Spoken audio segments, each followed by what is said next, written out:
Я всех приветствую. Сегодня у нас на ремонте Honda Giro или как по-разному X. Вот, проблема у него такая, что у него, похоже, заклинена поршневая. То есть поймал он теплового. В общем, проблема у него с маслоподачей. Насколько мне рассказал хозяин, что он работал до последнего. Вот мы видим вот здесь вот шприц. И когда этим шприцом они добавляют принудительно масло в бак, то есть делают уже готовую смесь. Господи, какой грязный бак. Вот, когда они добавляют сюда масло, то вроде как он еще ехал. Но ездил он до последнего, пока он уже совсем колом не стал. И стартер был не в силах провернуть двигатель. То есть он стартер щелкал и ничего не происходило. Нет у него аккумулятора. Как известно, кикстартера на нем тоже нету. Что-нибудь мы придумаем. Поставлю с Majesty аккумулятор. Ладно, пусть оно так будет. Вот, провалялся этот мопед в подвале довольно долго.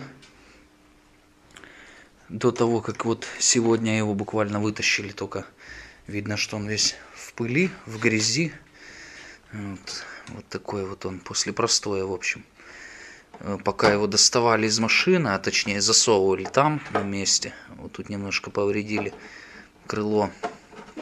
Но ничего страшного, это уже совсем, как говорится, другая история. Наша же задача сейчас разобрать двигатель, снять поршневую, убедиться, что она действительно заклинила, дело в ней. И будем тогда менять поршневую. Нужно будет, конечно, разобраться с проблемой маслоподачи, убедиться, что масляный насос работает исправно, утечек масла нигде нету, и масло добирается до цилиндра поршневой группы. Интересный такой, конечно, тракторец. А, да, ключ закрыт.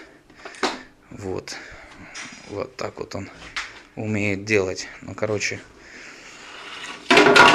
для удобства ремонта его вот так можно сложить, упереть там во что-нибудь. И так будет нам удобнее добираться до узлов и агрегатов. Снимаем вот этот лючок сперва, потом снимем вот этот кожух двигателя и уже будем разбирать дальше. Ну, поехали.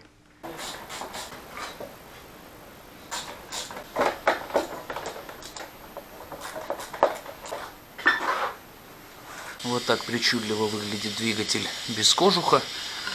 Здесь у него стоит глушитель, вот как мы видим. Это воздушный фильтр, стартер. Вариаторы у нас все находятся там в недрах внутри.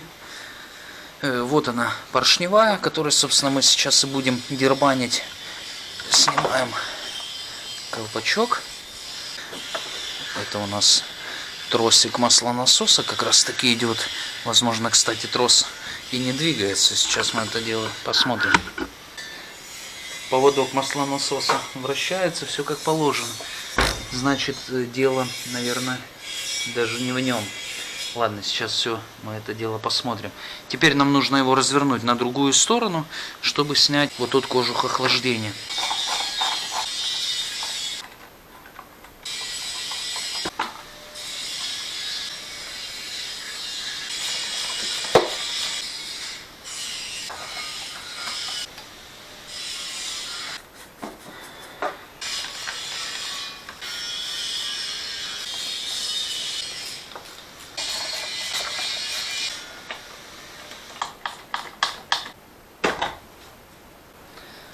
Вот, открылся нам вот такой вот вид. Так, еще даже куда-то... Опа, стал колом. И вперед опять же стал колом.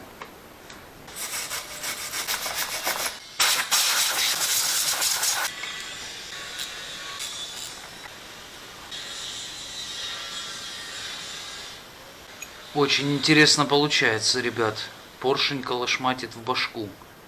Вот я сейчас снял башку, да, и у нас стал двигатель проворачиваться. Мы видим, что он выталкивает оттуда все непотребство. То есть двигатель, по сути, так как бы не заклинил. То есть это не тепловой. Интересно. Девки пляшут. Прокладочка здесь стоит, но она такая сильно ужатая. Но она присутствует. Сейчас мы посмотрим на состояние пальца и вала. Да нет, все здесь в норме. Поршневая здесь стоит не родная. Это мы видим уже по диаметру. То есть здесь уже не 50 кубов поршневой меняли. 46 миллиметров. То есть это 75-ка у нас должна быть. Потому что 65-ка типа считается 43 миллиметра. Ну там плюс-минус у Хонды. Поэтому для этой поршневой нужно, в общем-то, лить масло дополнительно в бак, то есть сделать уже готовую смесь. Потому что родной масляной системы на такой объем, как правило, не хватает. Частенько они ловят клина и делают риски на цилиндре.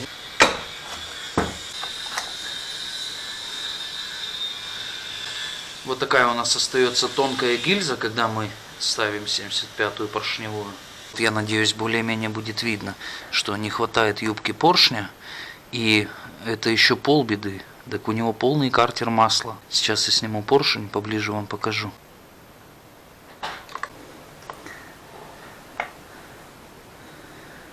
Вот такой вот вид имеет поршень. Теперь можно поближе рассмотреть. Задиров на нем масса, плюс побитые кольца. Они именно не залегшие, а забитые прям туда. Посмотрите, сколько там масла. Подозрения, что так получилось, у меня лично такие, что просто-напросто с маслобака масло все поперло в картер по причине выхода из строя насоса. Но это лишь догадки. Теперь нам нужно достать насос и что-то делать с этим маслом.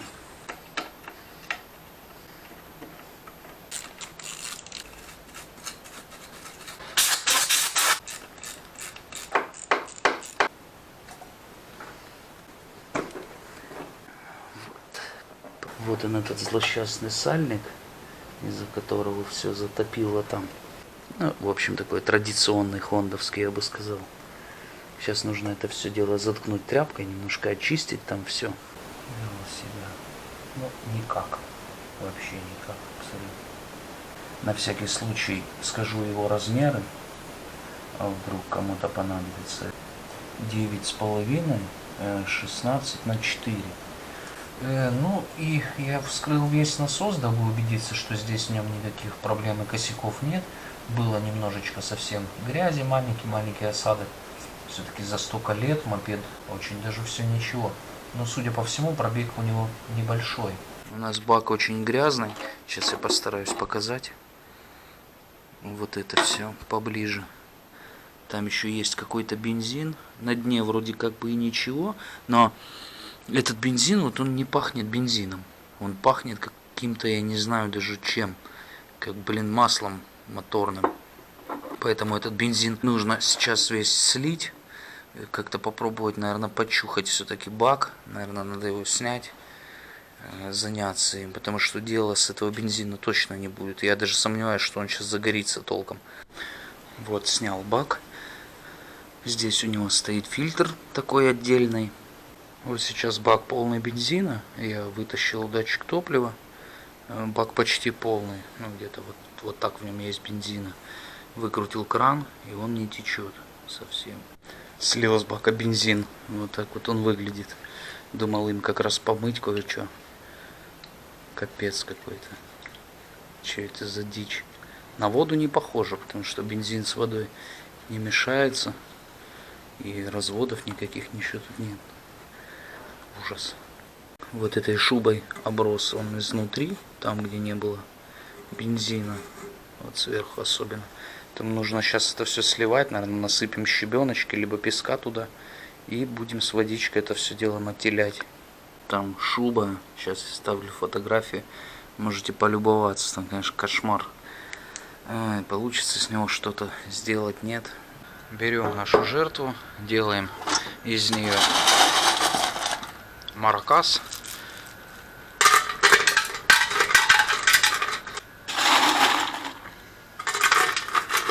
Ну вот, и начинаем этот маракас люто теребонькать.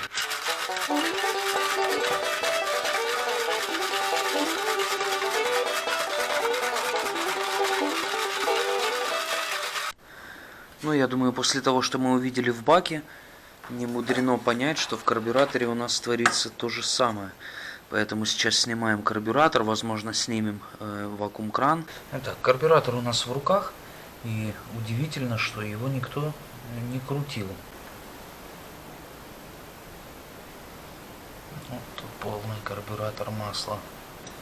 Конечно, сюда тоже с маслобака натекло, видимо.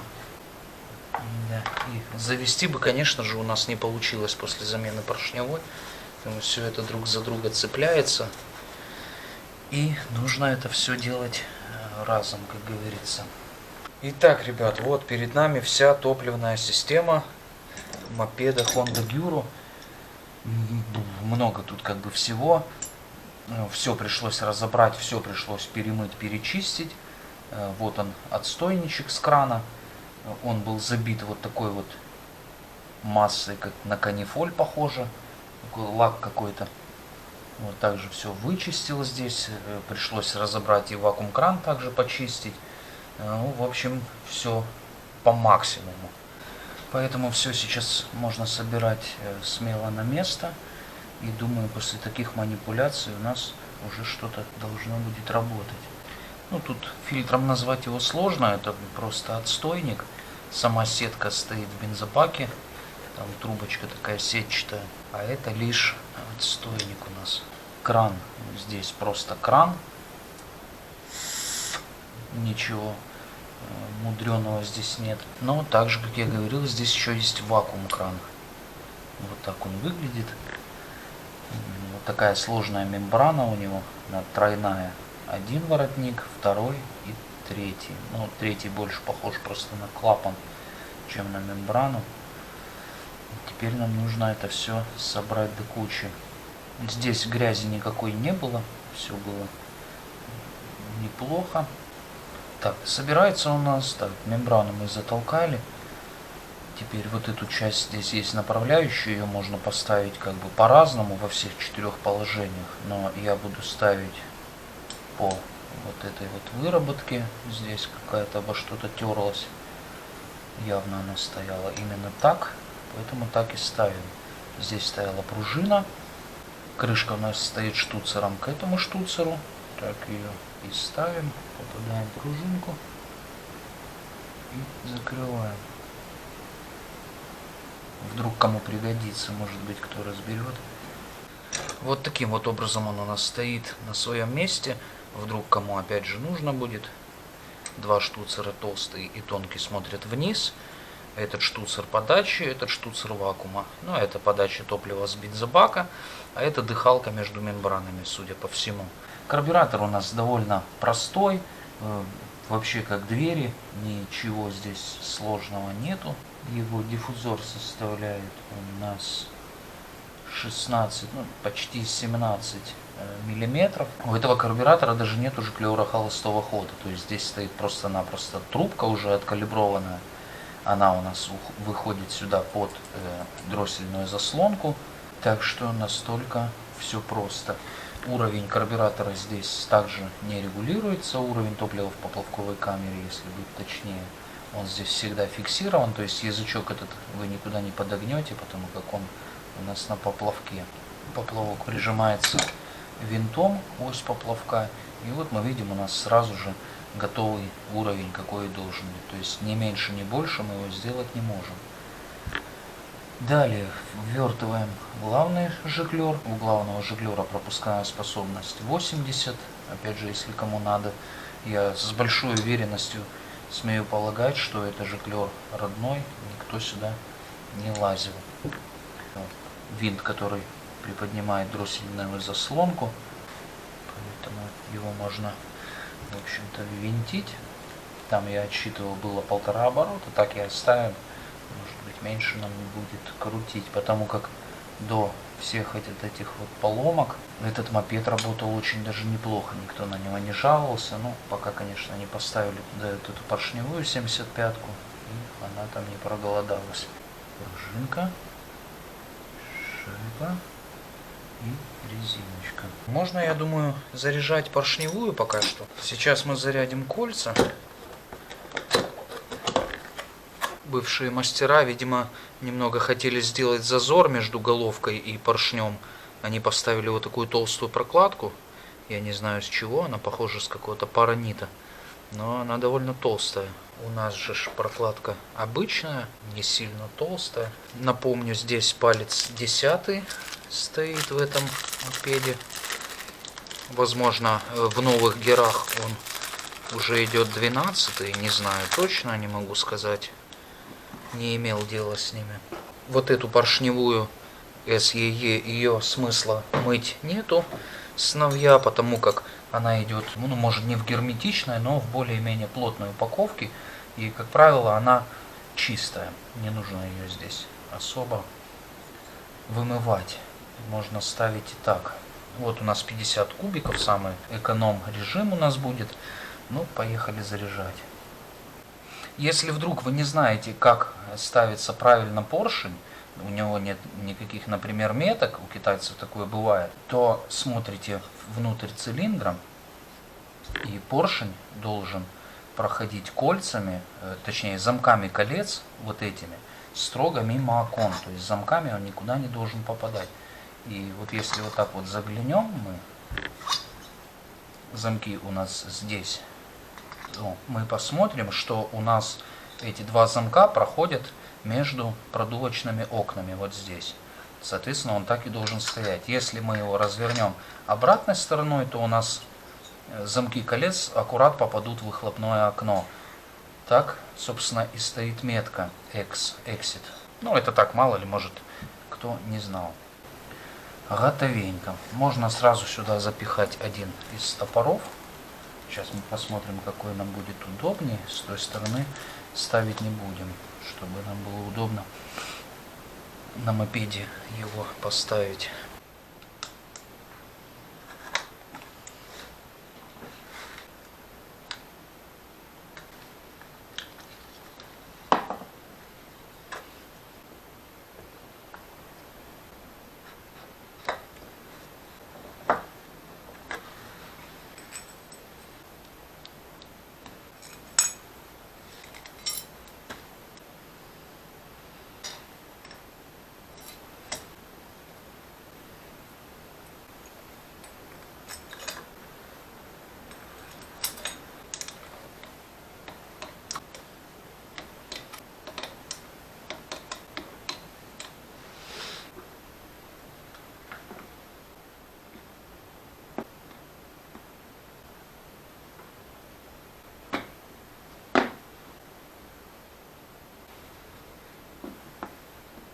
Итак, установил я масляный насос, установил поршневую, как вы видели, все здесь подключил, вроде бы как, подсоединил шланг масла, подающий с бака к масляному насосу. Теперь нам нужно прокачать это все дело, то есть заполнить насос маслом, заполнить вот эту вот магистраль масляную, ну и заполнить его до карбюратора, это в лучшем случае. Ну, а так, в принципе, можно заполнить только до насоса, потом мы прокачаем. Просто сделаем уже готовую смесь, зальем в бак бензина с маслом и будем закачивать. Вот я сейчас налил в бачок масла, где-то там типа около литра. И чтобы нам стравить сейчас воздух, здесь есть на маслонасосе вот этот винт. Его мы отпускаем, его откручивать совсем не обязательно. Просто нужно отпустить и ждать, покуда с него побежит масло. Ну, лучше будет это, конечно, сделать, если сейчас просто дунуть в бак. Я думаю, быстрее пропрет. Вот, видно, поперло масло. Вон там с краюшку винта. Но, надеюсь, видно, в общем. Это говорит нам о том, что насос уже заполнен полностью. Можно завинчивать. Этот винт для этого и предназначен, чтобы заполнять систему. Вот. Ну а дальше мы уже будем качать двигатель. То есть подготовим смесь, зальем в бак и пусть он поработает, работая он докачает до карбюратора.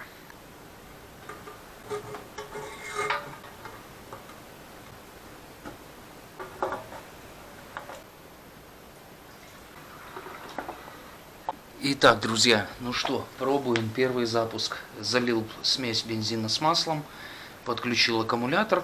Сейчас нужно открыть кран, посмотреть, как идет топливо, подсоединять топляк и пробовать заводить.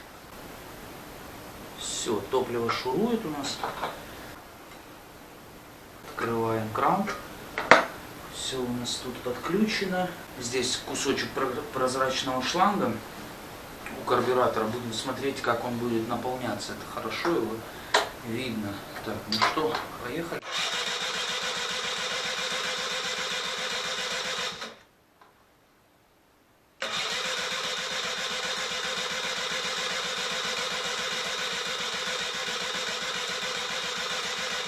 Пошел бензин, видно через шланг.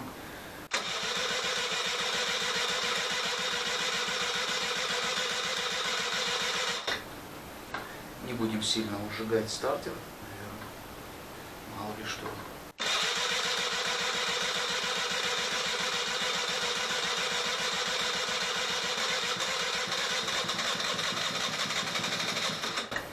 Ну, уже что-то есть. Там еще много масла в камере, поэтому, наверное, будет еще какое-то время оно выгорать.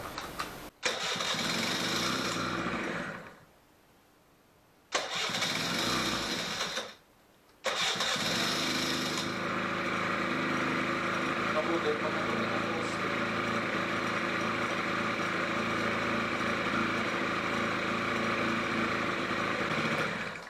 Ну что, ребят, удалось нам запустить этот самовар. Наконец-то, скажу честно, было это непросто. Я думаю, вы сами видели, что мылось все, и бак, и масло-система. И все, казалось бы, все это уничтожил простой. Сейчас я дождусь, пока вот отсюда у нас поступит масло. Ну, сейчас будем дальше заводить. Так, ключ на старт.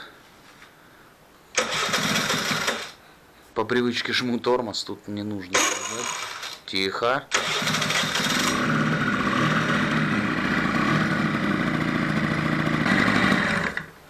Думаю, на камеру слышно не будет, но работает он очень мягко и довольно тихо, скажу я вам. Вообще, повторюсь, этот экземпляр, конкретно этот мопед, он дожил до наших дней все-таки в очень неплохом состоянии. Вот если бы сюда не поставили вот ту поршневую, 75-ю, которая вот так вот разложилась просто на молекулы, я думаю, и сноса бы не было, можно было ездить и ездить. Ума не приложу, зачем это сделали. Ну, видимо, хотели побольше мощностей. Всем же нам всегда этого мало. Фу, накоптил я здесь немного в мастерской. Ну, экземпляр очень хороший. В общем, я бы, честно говоря, такой бы взял бы под восстановление, потому что на нем много деталья родного, даже наклейки сохранились, всякие, ну, все сохранилось. То есть все мелоча, все на месте. Буквально каждый шланг, будь это топливный, будь это какой-нибудь воздушный, вакуумный, это все родное, абсолютно. Все хомуты на них присутствуют. Все вот эти вот держалки, все вот защелки кабелей, там это все родное. Удивительно на самом деле. Обычно в наши дни такого становится меньше и меньше. Но если этот мопед вдруг попадет школьникам, то от него останется только роги до ноги. На самом деле. Видимо, поэтому он и выжил, потому что такие мопеды не берут школьники, они мне интересны. На них ездят, как правило, взрослые, обеспеченные мозгами люди, поэтому он не попадает под категорию гоночных мопедов. Ну, ладно, хватит бубнеть. Сейчас я все это поставлю на место, подключу, накину пластик. Его бы, конечно, тоже помыть немножко.